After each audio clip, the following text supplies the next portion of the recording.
कार्यकर्त्यांसाठी लढला पाहिजे असा लढवय्या नेता म्हणजे रविराज भाऊ आहे. आणि मला असं वाटतं की या दिवसानिमित्त एवढंच सांगेन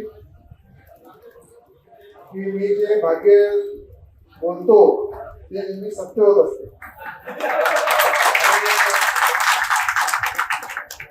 दिवसामध्ये बदल निश्चित आहे आणि ते रविराला करणार आहे. आणि त्या बदलेमध्ये प्रामाणिक सच्चा भारतीय जनता पार्टीचा कार्यकर्ता जो विश्वासाने भारतीय जनता पार्टीसोबत शून्यापासून जुळलेला आहे, काम करत आलेला आहे.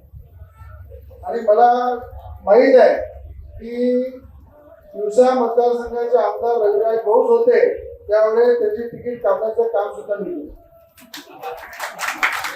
आणि मी याच्यासाठी घाबरत नाही, खरा बोलणारा मानतो. आता मुख्यमंत्र्यांशी बोललो मी गव्हर्नमेंट मेडिकल कॉलेज त्यांनी मंजूर करून दिला, केंद्रामध्ये मान्यता करून दिल्या.